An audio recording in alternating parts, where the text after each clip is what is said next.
انداز دیکھیے، ارشاد فرمایا والعصر، رب فرماتا ہے مجھے زمانے کی قسم ہو۔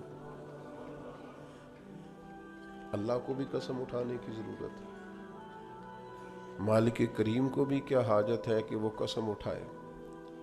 لیکن تاکید کر کے بات ذہن میں اتارنے کے لیے۔ انسان کا مزاج ہوتا ہے نا، جس بات پہ قسم اٹھائی جائے اس کو انسان سمجھتا ہے زیادہ پکی ہے، تو طبع انسانی کے مطابق بات کی، فرمایا والعصر، زمانے کی قسم ہو۔ انسان کو پیدا کرنے والا رب قسم اٹھا کے انسان کی ایک بات کرتا ہے، والعصر، مجھے قسم ہو زمانے کی، ان الانسان لفی خسر، انسان کو پیدا کرنے والا رب فرماتا ہے بے شک انسان خسارے میں، گھاٹے میں، نقصان میں۔ لوگ اس کو کہہ رہے ہیں بڑا سیٹ ہے، لوگ کہہ رہے ہیں بڑا کامیاب، یہ بھی کہہ رہا ہے اللہ کا بڑا شکر ہے، لیکن پیدا کرنے والا رب، انسان کو بنانے والا، اس کو جاننے والا رب فرماتا ہے مجھے زمانے کی قسم ہو یہ نقصان میں ہے۔ اور خسارہ، اس خسارے کو نہیں کہتے ہیں کہ لوگ کہتے ہیں میں نے کاروبار کیا تھا تو نفع نہیں ہوا، نقصان ہوا۔ خسارہ اس خسارے کو کہتے ہیں جو اصل مال بھی ضائع ہو جائے، راس المال بھی ضائع ہو جائے تو کہتے ہیں خسارہ ہوا ہے، یعنی اس کے پاس جو تھا اس میں بھی یہ خسارے میں، کہ یا اللہ سارے خسارے میں؟ فرمایا نہیں، الا الذین آمنوا، جن میں 4 صفتیں پائی جائیں وہ نہیں خسارے میں۔ ان میں پہلی صفت یہ ہے کہ الا الذین آمنوا، بے شک وہ لوگ جو ایمان لائے، مگر وہ لوگ جو ایمان لے آئے، جن کا ایمان مضبوط ہو، جن کا عقیدہ ہو کہ اللہ ہمارا رب ہے، وہی پیدا کرنے والا ہے، وہی رزق دینے والا ہے، اسی کی تقدیر کا غلبہ ہے، رب کریم ذرے ذرے کو جانتا ہے، اللہ تعالیٰ نے جس حال میں رکھا ہے یہی حال میرے لیے بہتر ہے، انسان محنت پوری کرے، نتیجہ اپنے رب پہ چھوڑ دے، اسباب سارے جمع کرے، بھروسہ اپنے اللہ تعالیٰ پہ کرے، عقائد کے لحاظ سے پختہ ہو، اور پھر اس کا عقیدہ ہو کہ بعد از خدا بزرگ توئی قصہ مختصر، کائنات میں سب سے عرفہ والا، عظمتوں والے، شانوں والے، بلندیوں والے، رفتوں والے، کائنات کے امام، نبیوں کے امام، رسولوں کے امام، فرشتوں کے امام، محبوب مطلق اگر کوئی ہے تو جناب محمد رسول اللہ ہے صلی اللہ تعالی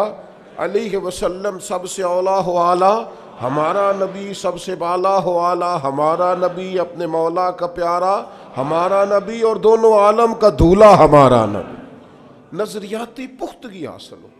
عقائد پختہ ہو، ایمان میں عقائد پوری طرح داخل ہے، عقائد اہل سنت کا پابند ہو بندہ۔ پھر ایک اور بنیادی عقیدہ ہے، اسی ضمن میں سارے عقائد آ جاتے ہیں، فرشتوں پر بھی ایمان ہو، اللہ کے تمام انبیاء پر ایمان ہو، اچھی بری تقدیر پر ایمان ہو، لیکن ایک بنیادی عقیدہ جس کو عقیدہ آخرت کہا جاتا ہے، اس پر انسان کا ایمان ہونا بڑا ہی ضروری ہے۔ اگر آخرت پر ایمان کمزور ہو جائے تو دنیا میں جتنے بھی عمل ہم کرتے ہیں یہ سارے کمزور ہو جائیں۔ یہ جو لوگ ڈپریشن میں، ٹینشن میں، انزائٹی میں چلے جاتے ہیں اور ایک بات بار بار کرتے ہیں کہ میرے ہی ساتھ ایسا کیوں ہوتا ہے، آخر بڑی ہی کوشش کے بعد میں ہی ناکام کیوں رہ گیا، تو انہیں بتایا جائے گا کہ کامیابی پتہ کیا ہے؟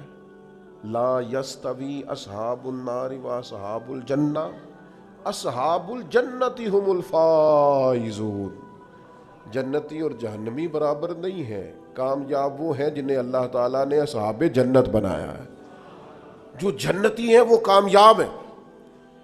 جس کو اپنی آخرت کے تعلق سے اللہ تعالیٰ نے فکر سلیم دی ہے، راہ ہدایت دی ہے، اعمال حسنہ پر استقامت دی، اور وہ سمجھتا ہے کہ میں محنت اپنی آخرت کو ٹھیک کرنے کے لیے کر رہا ہوں، جد و جہد میری اپنی قبر کے لیے، حشر کے لیے، آخرت کے لیے۔ آخرت پر جس بندے کی توجہ ہے وہ بندہ کامیاب ہے۔ اس لیے دنیا میں اگر دنیاوی طور پر کوئی ناکامی آ بھی جائے تو کوئی اتنی بڑی ناکامی نہیں ہے، اس لیے کہ اصل کامیابی آخرت کی کامیابی۔ تو عقائد مضبوط ہوں، اور پھر عقائد اہل سنت کی پابندی اس کے پاس موجود ہو، نہ رفس کی طرف اس کا رجحان ہو، نہ خارجیت کی طرف اس کا رجحان ہو، اس کے نظریات ستھرے ہوں، اجلے ہوں، خوبصورت ہوں،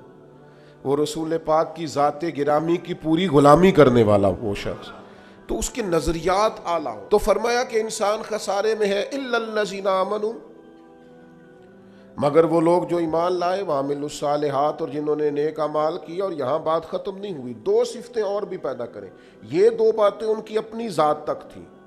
آمنوا وعملوا الصالحات، یہ دو باتیں ان کے اپنے لیے تھیں۔ اب وہ سوسائٹی کو کیا دیں؟ دو کام معاشرے کے لیے بھی کریں، وتواصوا بالحق،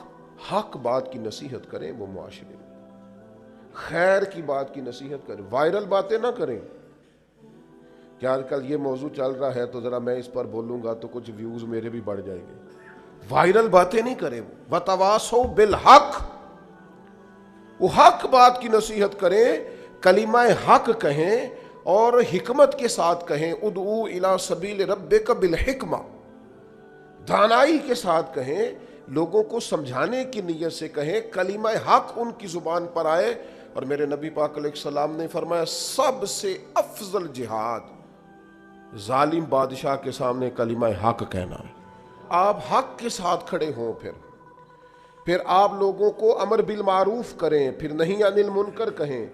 اور وہ بھی بندہ دیکھ کے نہیں۔ اگر امیر آدمی غلطی کر رہا ہے تو پھر آپ خاموش ہیں، اور کسی غریب کو کرتے دیکھ لیا ہے تو آپ نے دینی حکمت کو بھی پیش نظر نہیں رکھا اور اسے رسوائی کر دیا، آپ نے اسے سخت ترین تکلیف سے گزار دیا ہے۔ حق بات کی نصیحت کریں، اور جو لوگ حق بات کہتے ہیں نا ان پر تکلیف بھی آتی ہے، تکلیف آتی ہی ہمیشہ حق کہنے والوں پر۔ تو چونکہ میدان لگایا ہے، اب حق میں نکلے ہو، اب تم نے سفر شروع کیا ہے تو بھئی پیروں پہ چھالے تو پڑیں گے، سفر کرو گے تو تھکاوٹ تو ہوگی، کوئی رستہ طے کرو گے تو گرد تو پڑے گی،